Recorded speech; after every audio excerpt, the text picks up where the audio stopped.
Assalamualaikum warahmatullahi wabarakatuh. Perkenalkan, nama saya Dini Dwi Herawati dari Prodi Akuntansi dengan NIM 290225026 dengan dosen pengampu Bapak Dr. Insinyur Sugeng Prayitno SH SEMM. Di sini saya akan mempresentasikan materi bab 4 yaitu uang dan kebijakan moneter. Sejarah uang adalah rangkaian dari berbagai perubahan yang telah terjadi. Demikian juga dengan uang mempunyai sejarah sebelum bentuk uang yang kita peroleh seperti saat sekarang ini. Adapun tahapan-tahapannya. Yang pertama, tahap sebelum barter. Tahap ini ditandai dengan belum adanya transaksi antar manusia. Karena apa yang dihasilkan langsung dipergunakan untuk memenuhi kebutuhannya sendiri. 2. Tahap barter ada beberapa benda yang pernah dijadikan sebagai alat pembayaran atau barter system. Dalam setiap transaksi yang pernah berlaku di dunia ini yaitu dapat kita lihat pada tabel di bawah ini. Penggunaan benda-benda seperti ini sifatnya sangat fleksibel dan disesuaikan dengan keadaan masyarakat dan alam di mana mereka berada. Sebagai contoh, pada saat sistem barter terjadi dan orang membutuhkan barang yang akan dimiliki menyebabkan timbulnya tawar-menawar karena menyangkut dari segi kualitas masing-masing barang tersebut. Contohnya, saat seseorang memiliki sekarung beras dan ingin menukarnya dengan sekendi anggur, maka di sini akan menimbulkan analisis yang menyangkut dari kualitas beras yang dimiliki.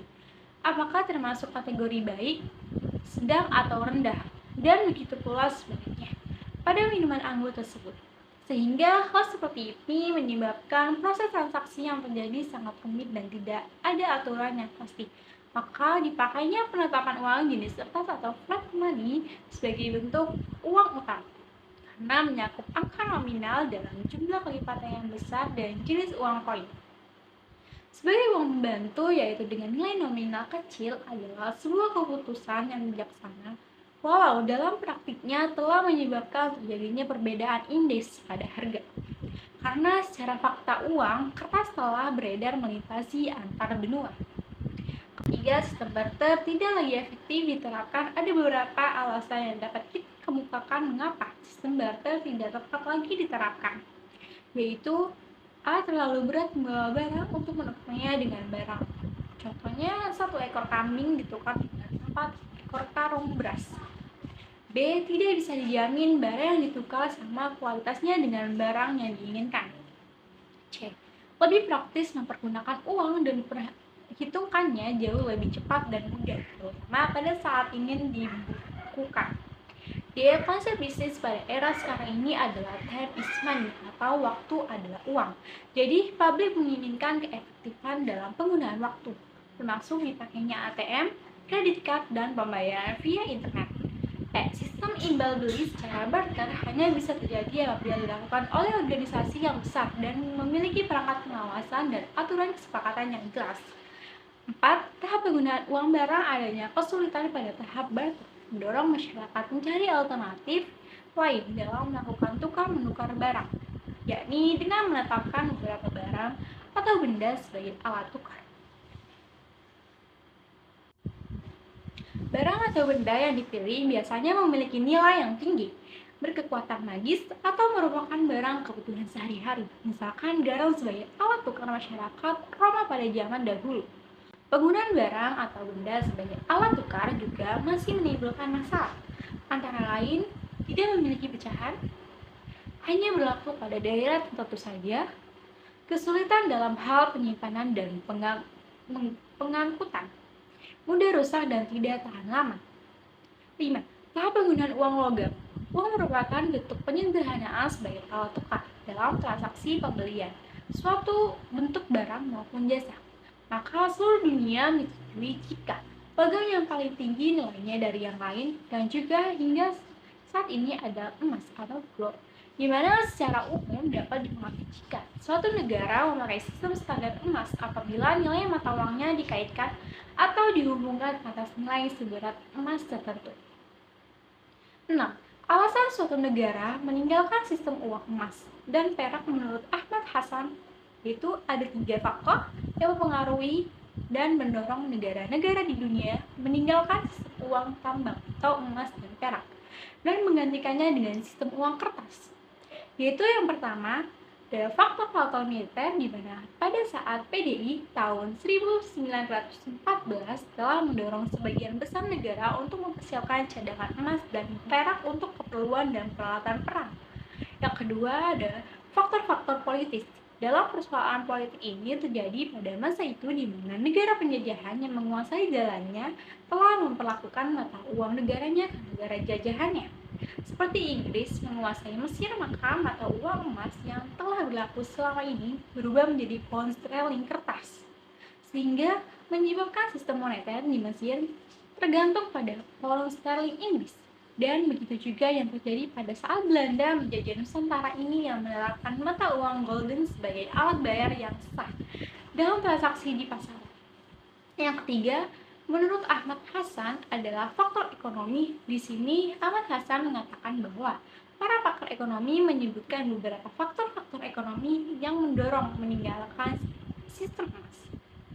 Di antaranya adalah hilangnya era perdagangan bebas dunia, tidak seimbangnya peredaran cadangan saldo emas, tidak cukupnya emas untuk penggunaan keuangan.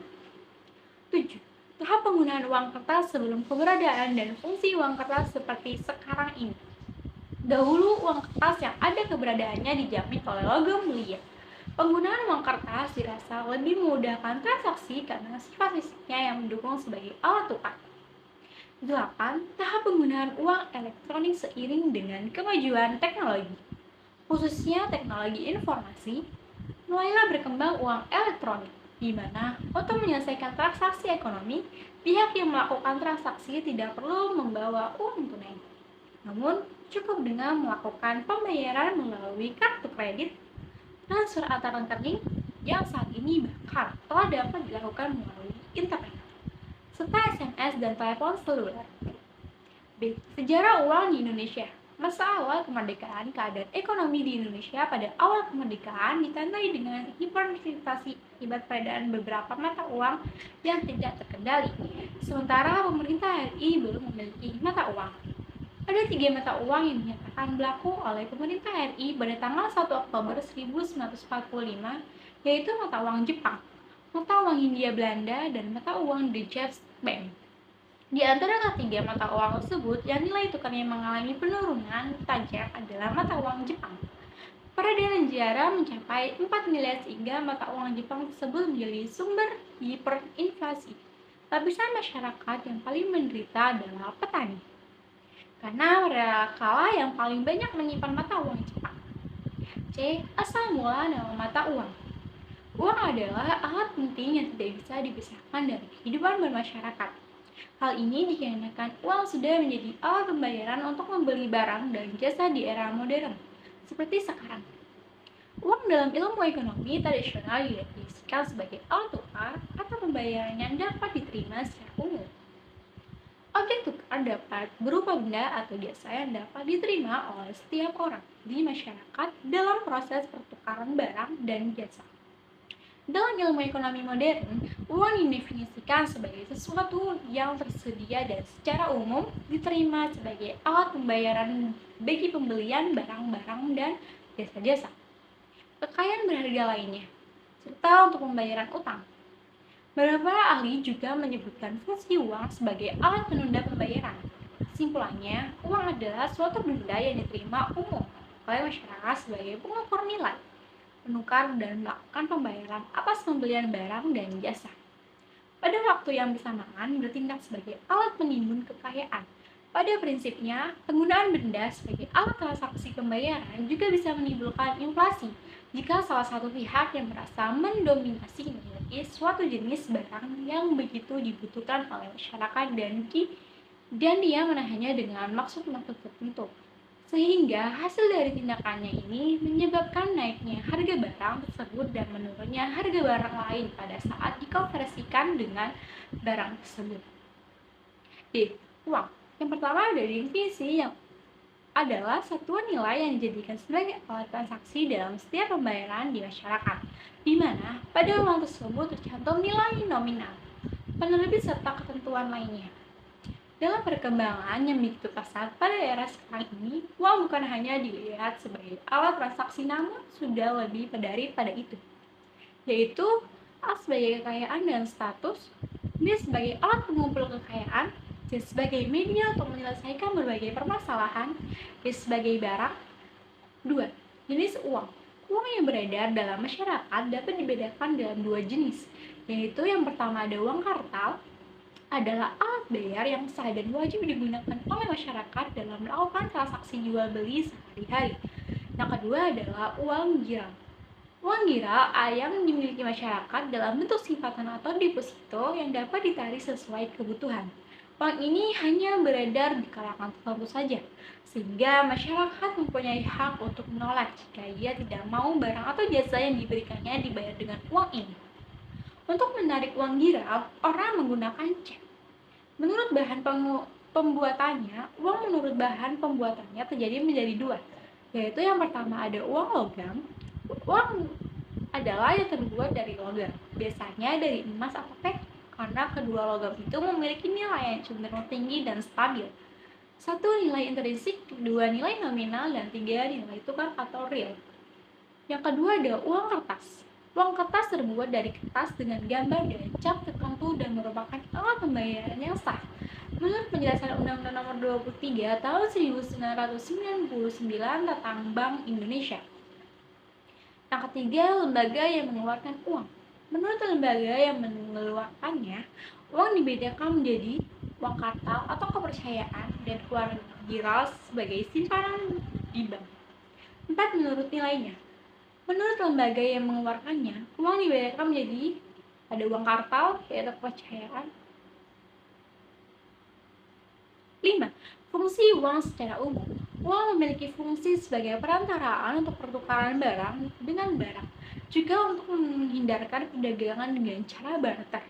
Secara lebih rinci, fungsi uang dibedakan menjadi dua, yaitu fungsi asli dan fungsi turunan. 6. Manfaat uang. Uang juga memiliki manfaat lainnya, yaitu sebagai pendorong aktivitas ekonomi, di mana uang menjadi patokan ukuran kekayaan seseorang. Dengan begitu, masyarakat akan terdorong untuk memiliki uang, sehingga maju terjadinya lebih banyak aktivitas ekonomi dari suatu negara. 7. Teori nilai. Teori nilai uang adalah membahas masalah-masalah keuangan yang berkaitan dengan nilai uang. Nilai uang menjadi perhatian para ekonom, karena tinggi atau rendahnya nilai uang sangat berpengaruh terhadap kegiatan ekonomi. Hal ini terbukti dengan banyaknya teori uang yang disampaikan oleh beberapa ahli. Teori uang terdiri atas dua teori, yaitu teori uang statis dan teori uang dinamis. Yang pertama ada teori uang statis, yang termasuk teori uang statis adalah teori metalisme atau intrinsik, teori konvensi atau perjanjian, teori nominalisme, teori negara atau praktis. Teori uang dinamis ini mempersoalkan bersebab terjadinya perubahan dalam nilai uang. Teori dinamis antara lain teori kuantitas dari David Ricardo. Teori ini menyatakan bahwa kuat atau lemahnya nilai uang sangat tergantung pada jumlah uang yang beredar. Teori kuantitas dari Irving Fisher. Teori yang telah dikemukakan David Ricardo disempurnakan lagi oleh Irving Fisher dengan memasukkan unsur kecepatan peredaran uang, barang dan jasa sebagai faktor yang mempengaruhi nilai uang. Teori persediaan kas atau teori ini dilihat dari jumlah uang yang tidak dibelikan barang-barang. Teori ongkos produksi. Teori ini menyatakan nilai uang dalam peredaran yang berasal dari logam dan uang itu dapat dipandang sebagai barang. Sekian itu saja presentasi dari saya, kurang lebihnya mohon maaf. Assalamualaikum warahmatullahi wabarakatuh.